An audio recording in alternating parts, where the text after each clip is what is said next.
So good morning to all of you, and a warm welcome to the Diplomatic Webture series. So today we are going to listen to a lecture on India-Africa relations by Sri Rajiv, former ambassador and distinguished fellow at the Gateway House. We know that Africa and India are separated by the Indian Ocean, and India has always maintained strong ties with Africa, which consists of 54 nations.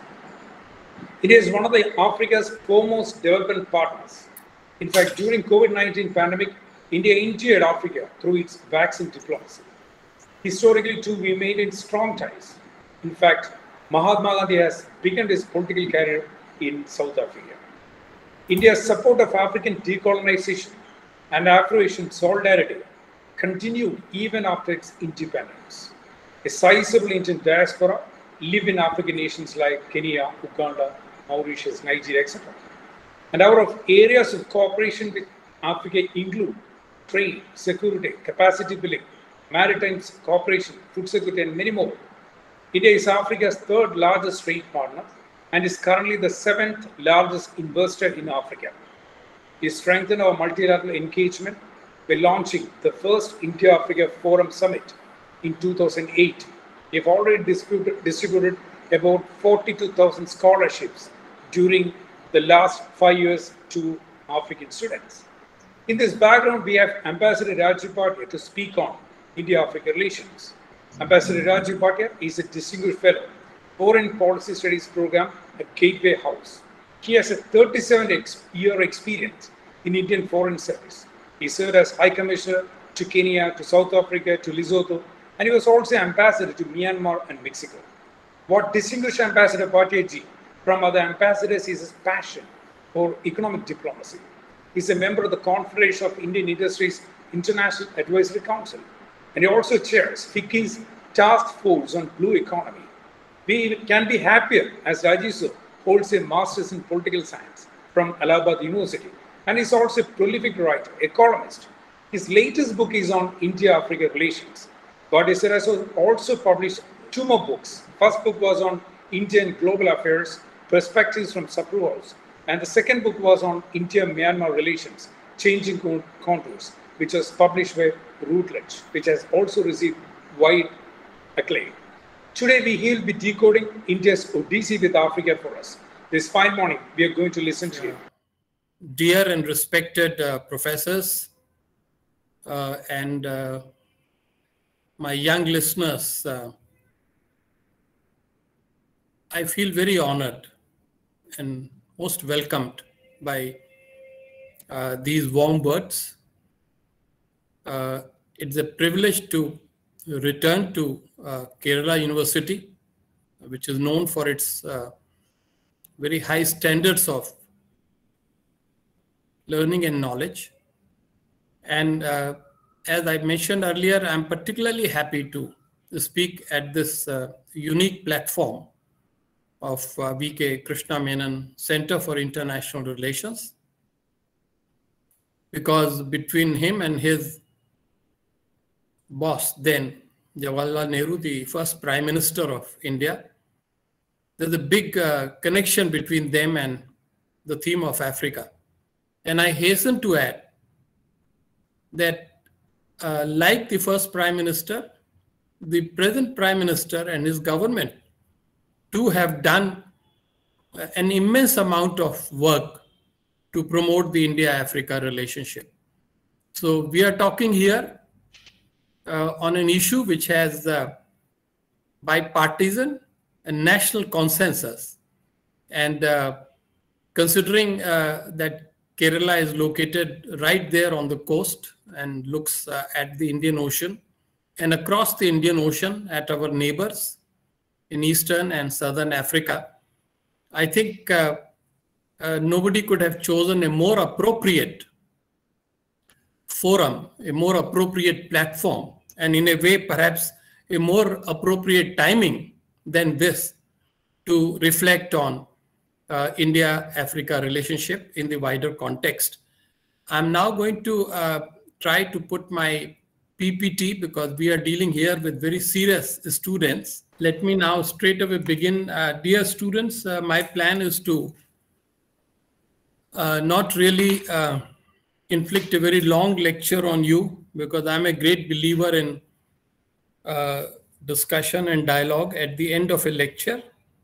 So it is 11:10 now, and I think I will speak for about 35-40 minutes, and then we can have a conversation so that things become really clear. And my plan is to have a very structured, systematic presentation. And therefore, let me begin by transmitting greetings from Gateway House and to reiterate that I'm really happy at this invitation.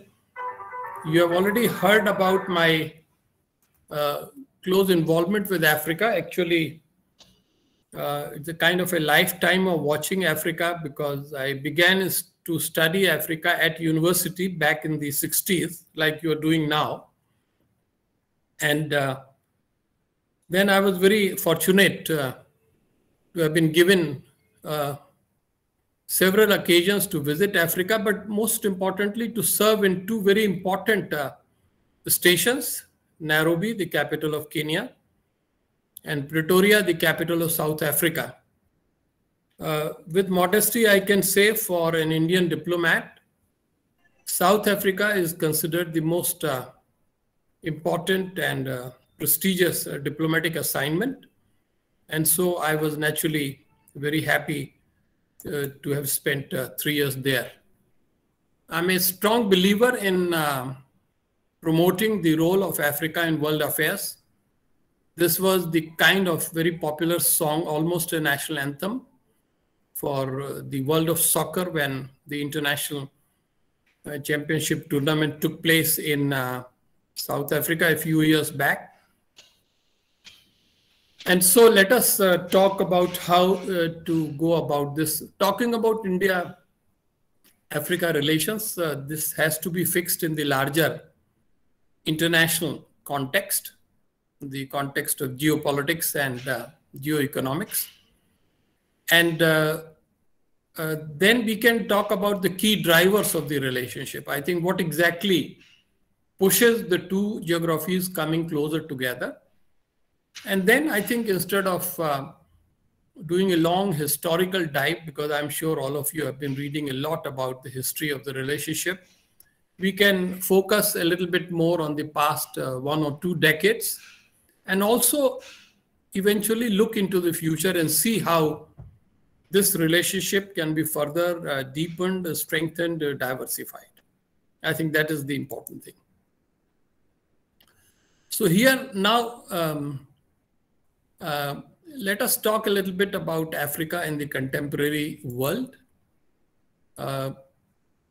We know that Africa has almost the same population as India.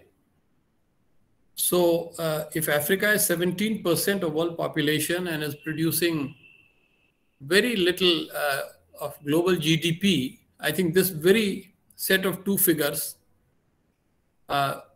illuminates as to how much longer Africa has to develop and come up, because clearly it just cannot stay as the most underdeveloped part of the world for all the time to come. And then there is this asymmetry about the massive land and water they have, at least surrounded by water, although there are water problems on the land itself.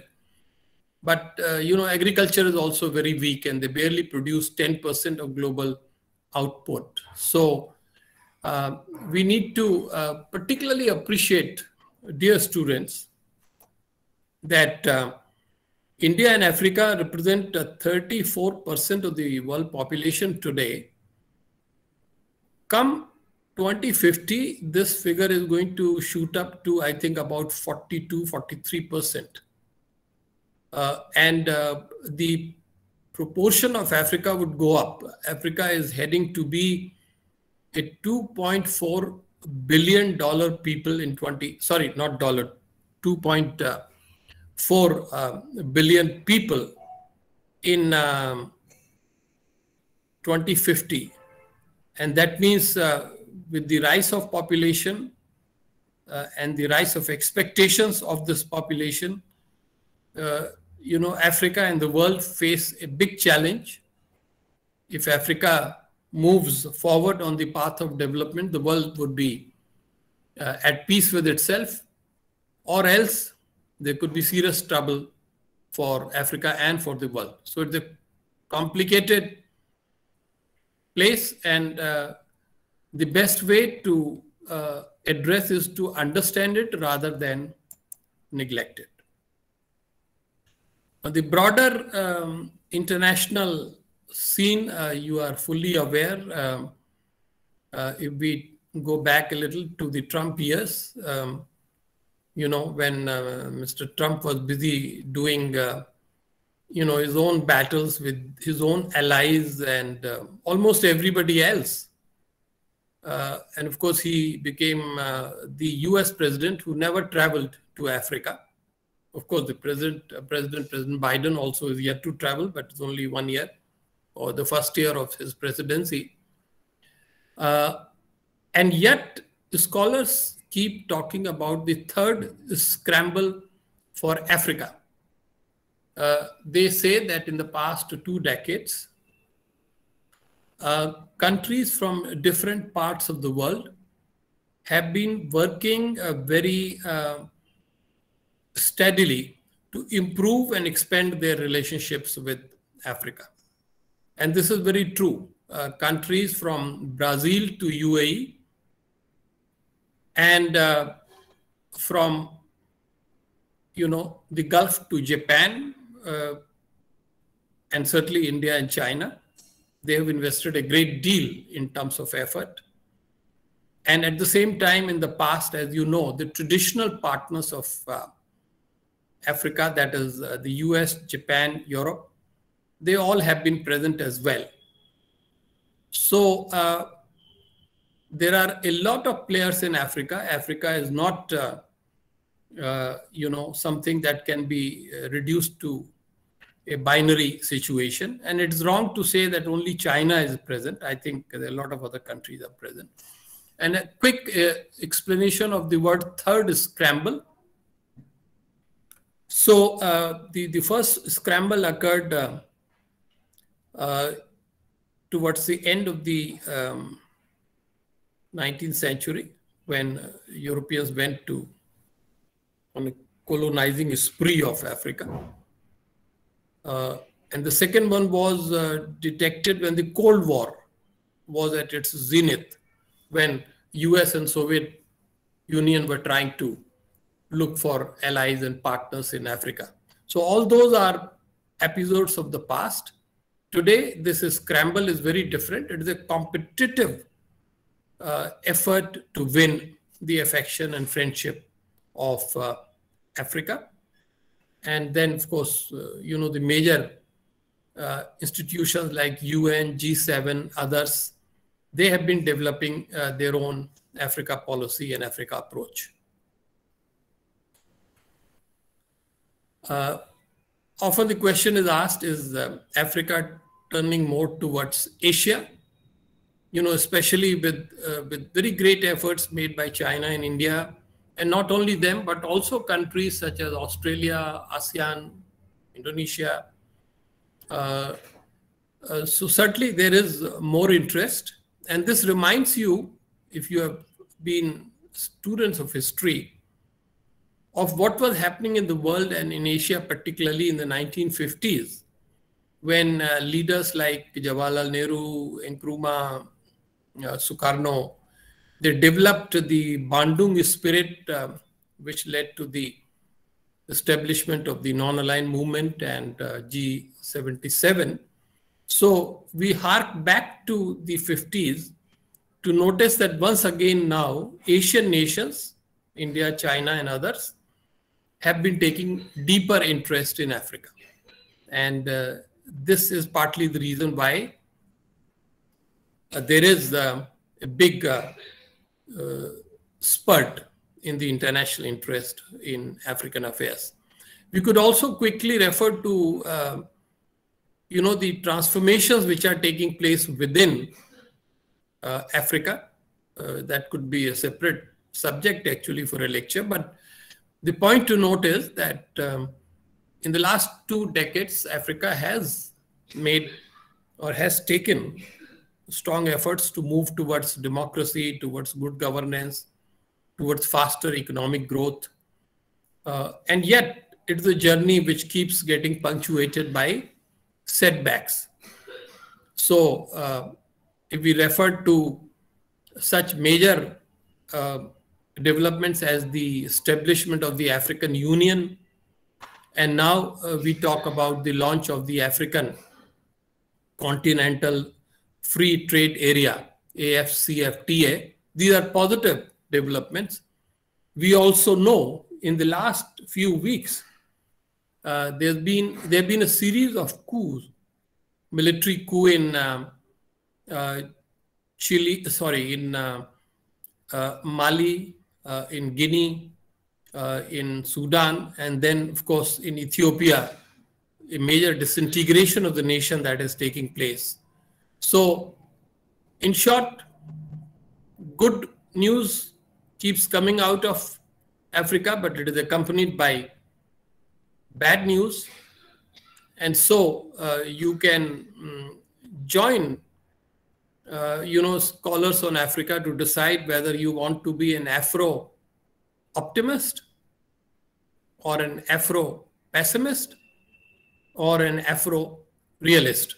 This can be another point that we can take up in our discussion. We have to update ourselves. So how has Africa been experiencing the COVID era? In comparison to other geographies, I think the impact has been less. Just see, of 5 million deaths in the world, 179,000 people have died in Africa. Now, I'm not saying only, because even one person dead is one too many, and these figures are slightly dated. But even if you, for example, compare the figure in India and the figure in Africa, the same population base, they have probably got about 1/4 of the losses.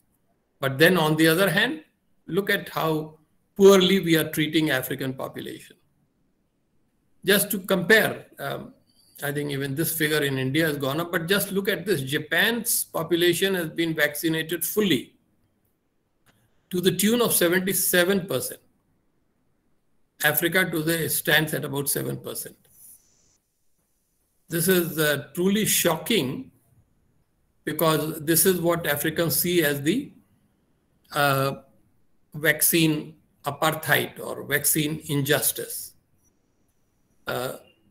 Leaders of the world are never tired of saying that nobody is safe from COVID until everybody is safe. But is the world doing enough to secure that goal? That is the issue. So in that larger background of contemporary world, let us focus for a few minutes on what are the factors that drive India-Africa relationship. What favors the relationship? So I've taken a broad brush approach, and I say that first of all, it is our history. Now, all of you are keen students, and so you would know. But we need to transfer that knowledge to ordinary people, that these two geographies have been interlinked with each other for a very, very long time. It is not like China or even the Europeans. India was present in Africa even before the European period. But certainly during the colonial period, we connected better because there was this very deep sense of empathy in the minds of the people of India and their leaders and their counterparts in Africa, that Africa has suffered a great deal at the hands of the colonial masters. And therefore, India was going to help Africa not merely to win its independence, but also work together for economic development. So this history is a big driver, and you would see that no Indian or African leader begins talking about the relationship without referring to close historical ties. But is that enough? Probably not, and that is the reason why we discuss geopolitics. And in all, meetings among African and Indian leaders, we notice a very strong similarity of aspirations, perspectives, and interests. This all began, as I mentioned, from Bandung. It traveled through NAM and G77. And then in the new era, that is after the Cold War from the 1990s, this affinity molded by geopolitical factors has continued to deepen. I think it is mutually felt that by helping each other, India and Africa would be able to play a bigger role in world politics. And then there is geoeconomics. Essentially, there is complementarity between Africa's needs and what Asia has to offer. Asia needs lots of minerals and oil and gas. Africa has plenty of that.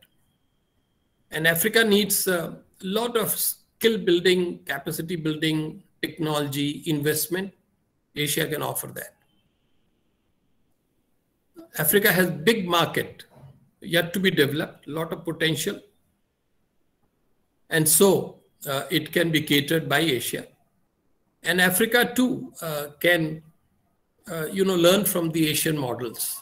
And that's why China, India, ASEAN country, Japan, they have been now very prominently present in Africa.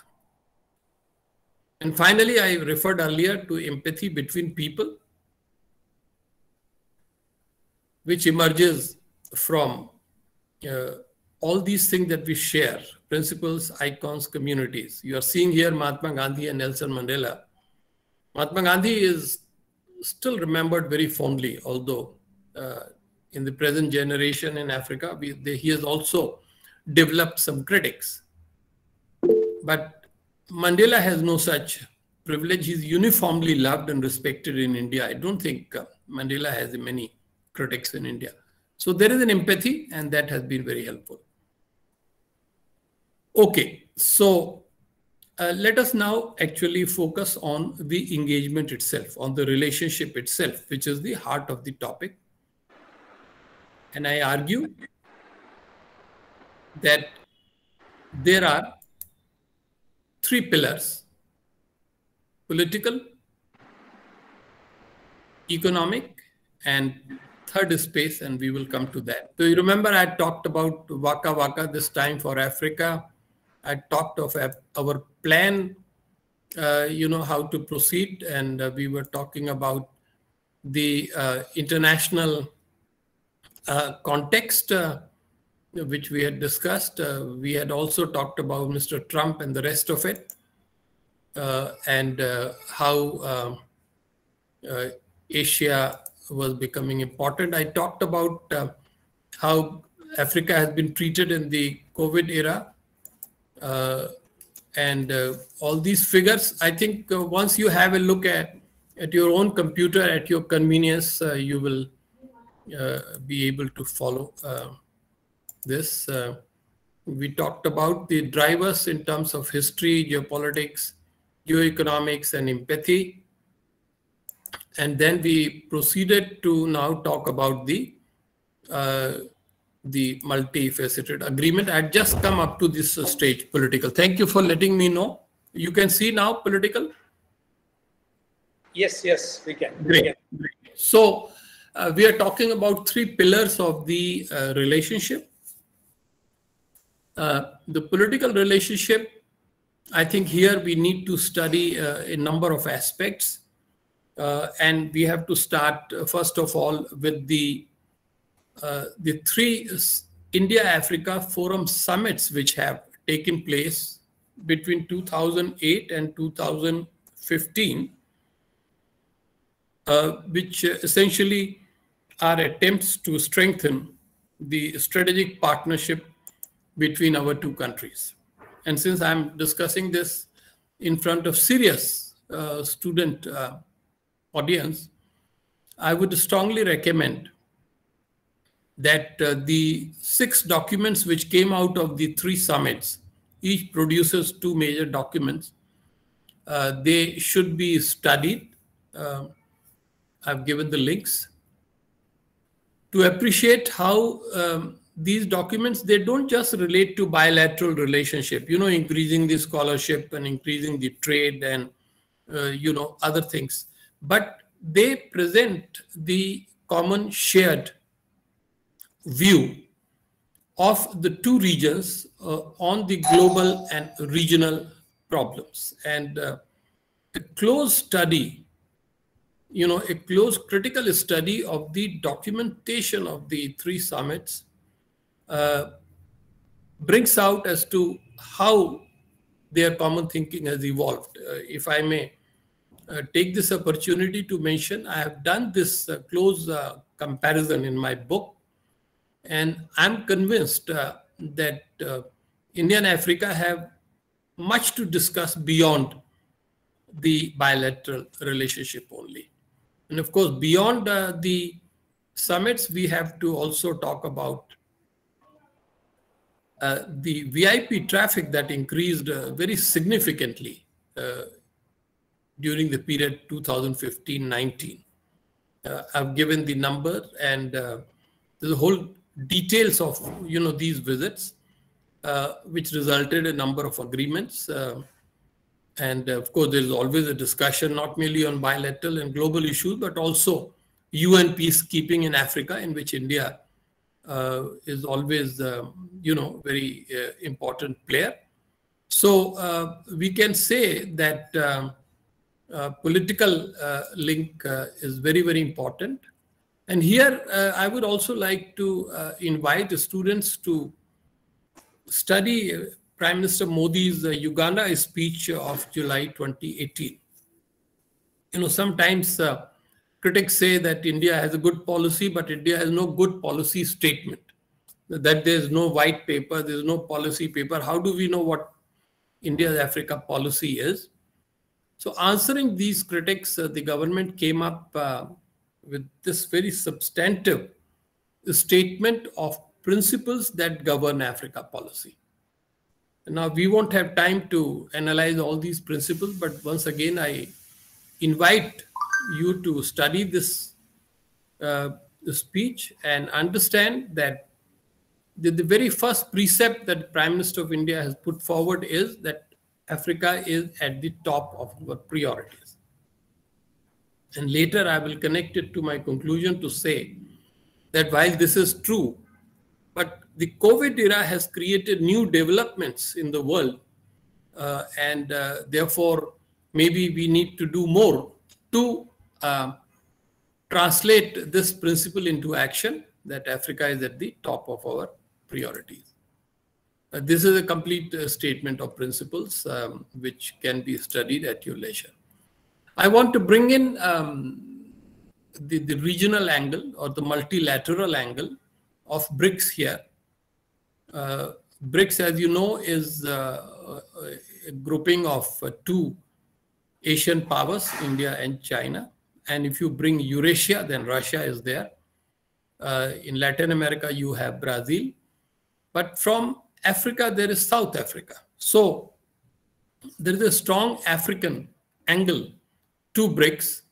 And it is through South Africa that BRICS has found quite a significant reach on the African continent. So I think it's important to study India, Africa through the prism of BRICS and see how, especially India's chairmanship, last year, in fact, this year, was performed, was assessed. So I think that's very important. Dear friends, now we quickly move to the second pillar, which is economic. Now, this deserves a lot of attention because there are many facets to the economic partnership between the two sides. There is massive investment, trade, development partnership, new trends in terms of connectivity. Here, the point essentially to note is that trade has been fluctuating in a big way. And, essentially, trade reached pretty high levels. 2019, it was $69 billion, but now it has been coming down, $55 billion. COVID era has certainly had an impact, but there could be other factors as well. So we have to look at trade, we have to look at investment. Investment touched about $70 billion during this period, 96, 20, 21. But I feel that it is also somewhat stationary, and clearly there is a need for India Inc. to be much more, excited about Africa, especially when Africa is trying to set up the free trade area. So there is much work that needs to be done. So on economic, we can talk endlessly, but my plan is to really give you a holistic picture. So let me move from political and economic to what I call the third space. And third space is covered by everything that is not covered by political and economic. I would say people like you and me, civil society, tourism, cultural cooperation, universities, role of think tanks, and media. And in all this, there's immense potential for India and Africa to work together. Things are happening. For example, cultural cooperation is strongly promoted by the Indian Council of World Affairs. Tourism was developing well before the COVID era began. At the level of universities and think tanks, the relationship is still limited, but it has great potential. And media, it's so limited that it is really disappointing. How can we leave the Africa story to be told to India through, Chinese agencies and CNN? And how can Africa learn about India only through those third country outlets is a big question that we must be concerned about. We must be really concerned about. So in this light, I think we need to now look at the future prospects a little bit. This is not self-publicity, but just to point out that some of us have been making our own efforts. This was an article in the Hindu which appeared in June, where essentially, I had begun arguing a case for fresh attention India must pay to Africa. And this is a case that I developed in the book later in a very cogent manner. My point is that COVID, in addition to the China troubles, India-China conflict in Ladakh, and other priorities, the big power relationship and the rest of it, all these have combined to create a situation that India's attention to Africa has suffered from reduction. The kind of activism that we saw during 2015 to 2019 was simply not there in the past 2 years, even though it is a fact that India did help Africa as much as it could in terms of countering COVID. So the plea is that this is the time to start doing more for political pillar, economic pillar, and the third space pillar. In fact, in the CII conclave in 2019, there was a minister from Zimbabwe who was sitting on my panel. I was chairing it, and he made a very significant remark. He said, Africa is rising, and you should climb the elephant when it is rising. Otherwise, it will be too late. Of course, after that, the world has suffered the catastrophe of COVID, so everything has been affected by it. But still, the fact remains that we should not lose sight of our priorities, and that is very important. I also want to bring in here one more significant aspect, which is that, which I hinted earlier, which is that the relationship cannot be expanded and diversified unless and until it's a all-nation approach by India. We cannot leave it to just the governments and the business sector. They are very important and they are playing their role, but it is the people like us who have to speak up. No, first who have to understand what the stakes are, what exactly is involved in the relationship. And once we understand that Africa is important due to global, regional, bilateral factors, and we are convinced that much more can be done, then we have to look at how is it to be done and what role we can play. So I think that is the approach, that is the takeaway that we need to carry from this presentation. I want to show you a photograph I'm very proud of. When I was High Commissioner in South Africa, my team and I had the chance to call on Nelson Mandela once. And, all that you may have read about his love for India, for Mahatma Gandhi, for fondness for Jawaharlal Nehru, for, Indian enterprise, Indian education, India's culture and heritage, all that came through very, very warmly and very sharply. And at the end of my meeting, where only my two colleagues were present, I requested Madiba, as we call him lovingly. I said the embassy wives are waiting outside and they are not leaving until they get a photograph with you.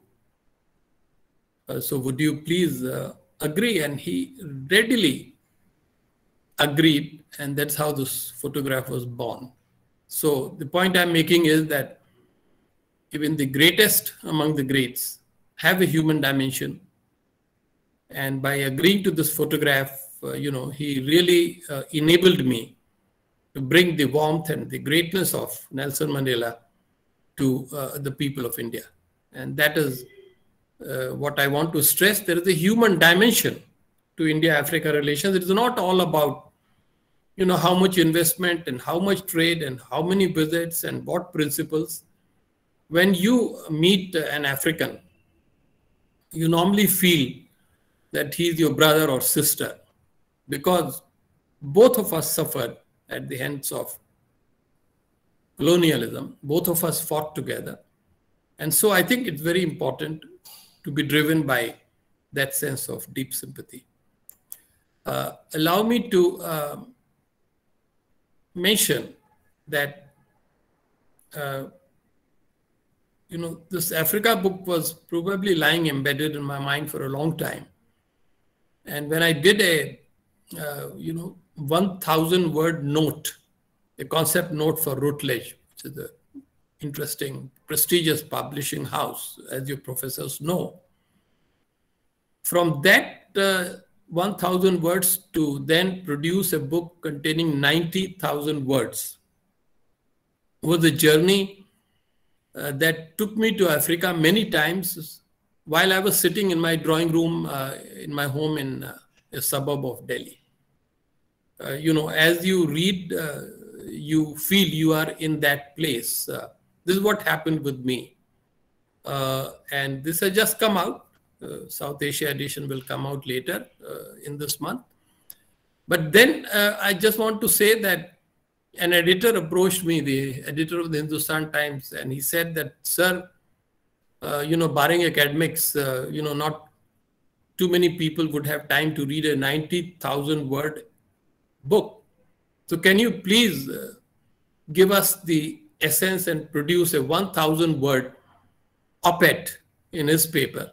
It's actually 860 words. This article has just recently appeared. So maybe some of you would be tempted to read this article. And then from this article, you can graduate to the book as well. But the short point that I'm making is Africa is a massive opportunity for opening our awareness frontiers and for also helping our country to expand its relationship frontiers in a big way. And I really feel in the end very, very grateful that V.K. Krishna Menon Center of Kerala University has given me this chance to present this 35-minute presentation. And I hope many things that you feel should be gone into depth will be covered in our conversation. So thank you very much, Professor Girish Kumar.